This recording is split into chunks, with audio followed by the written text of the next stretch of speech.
yang tidak mempunyai bukti, tidak mempunyai fakta-fakta hukum, mengatakan bahwa ijazah ini dipalsukan di Pasar Pramuka tahun 2012. Sebagai saksi di Polres Jakarta Selatan, ini karena kasusnya dilimpahkan ke Polda Metro Jaya, tentunya saya akan menjawab apa yang saya tahu, apa yang saya lihat. Ya, intinya semua kejadian-kejadian mengenai indikasi pidana pencemaran nama baik, ya kan, terus penghasutan dan juga fitnah yang terjadi mengenai tudingan ijazah palsu kepada Bapak Insinyur Haji Joko Widodo, intinya itu.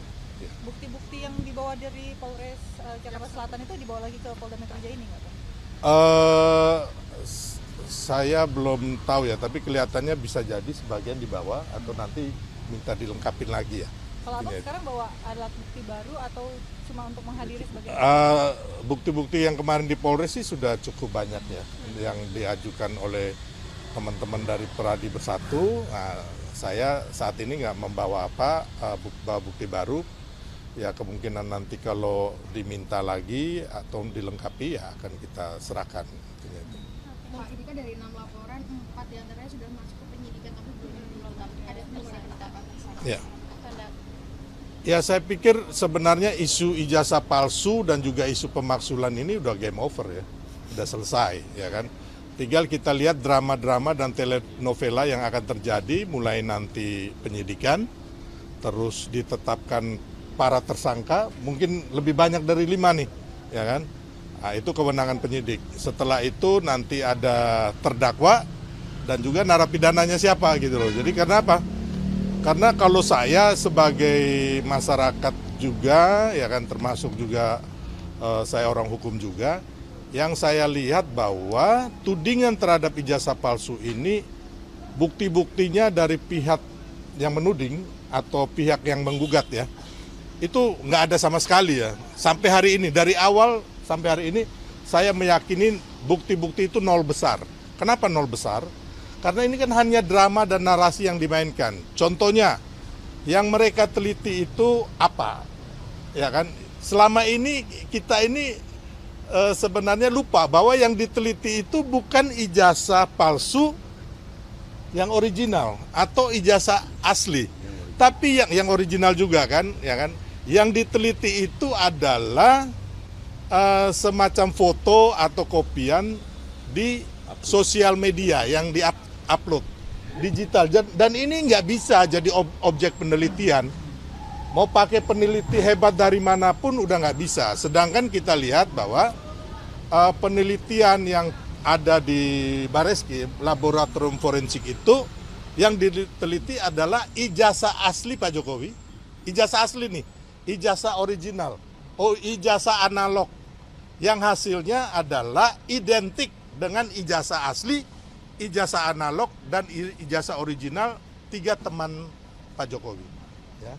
Terus yang kedua, dari pembuat ijazah, yaitu yang mengeluarkan ijazah UGM, ya kan, sudah satu-satunya nih yang mengeluarkan hanya UGM, bukan Roy Suryo, bukan Tifa, bukan Rismon, ya kan, mengatakan bahwa itu ijazah asli. Dan ada lagi satu lagi, ya kan, yang membuat kita tambah bingung. Tiba-tiba ijazah ini ada palsunya 2. Ya, 1 dipalsukan sebelum tahun 2005 ketika Pak Jokowi nyalon wali kota Solo, ya kan? Nah, itu dituduhkan UGM yang memalsukan. Kenapa? Mereka menggeruduk UGM, ya kan? Mereka menggugat UGM.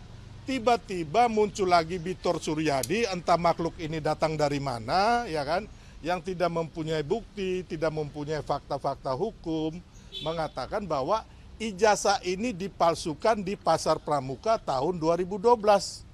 Bukan hanya ijazah, ya kan, termasuk segala macam lah untuk pencalonan gubernur ya. Jadi kan kalau umpama menurut saya, harusnya kalau yang mau dipalsukan hanya sekali. Ya kan, tahun 2005 itu. Tahun 2012 itu kan untuk pencalonan gubernur tinggal di copy paste. Gitu. Jadi kembali lagi saya bilang, isu ijazah palsu ini menurut saya sudah game over, termasuk isu pemaksulan. Ya kan? Karena apa? Isu ijazah palsu ini sudah pernah digugat 2 tahun lalu, hasilnya ditolak oleh pengadilan, yaitu gugatan di PN Jakarta Pusat dan PN Surakarta. Ya kan? Bahkan ada yang mengeluarkan menuduh ijazah palsu ini sudah dipidana, yaitu Bambang Tri dan juga si Gus Nur, ya kan?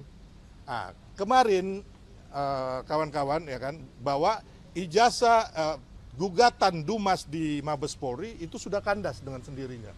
Karena satu, nggak punya legal standing, nggak punya bukti-bukti yang valid. Terus yang kedua, gugatan tudingan ijazah palsu yang kemarin di Surakarta, di Solo, dan juga di Sleman, itu sudah ditolak atau NO. Ya. Jadi kembali lagi, isu ijazah palsu ini menurut saya udah selesai. Tinggal kita saat ini menikmati drama-drama telenovela, ya kan, baik itu tangis dan tawa yang dilakukan oleh Roy Suryo, Rismond, dan lain-lain. Jadi kepada masyarakat Indonesia, menurut saya ini udah selesai. Tinggal ini bagian hiburan aja, ya kan. Bagaimana saat ini kita kembali lagi sebagai anak bangsa solid untuk mendukung pemerintahan Pak Prabowo dan Mas Gibran untuk Indonesia maju, ya kan. Apalagi kita menjelang ulang tahun yang ke-80 ya. Ya mungkin dari saya. Hari ini juga akan turut mendesak KPMJ untuk segera menetapkan tersangka atau gimana? Oh enggak, itu kewenangan ya, kewenangan PMJ. Kita biarkan Polda Metro Jaya, jangan sampai ada yang mengatakan bahwa diintervensi.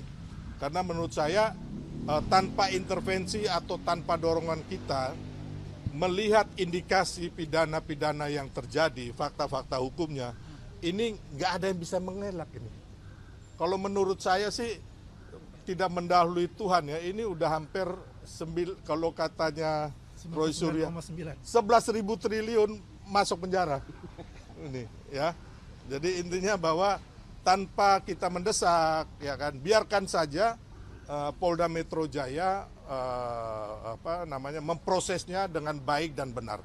Mari kita masyarakat sama-sama mengamati, sama-sama mengawasi dengan baik ya kan. Jadi tidak ada yang nanti mengatakan bahwa ini dikriminalisasi atau ini sengaja disetting ya kan. Jadi kita serahkanlah kepada Polda Metro Jaya.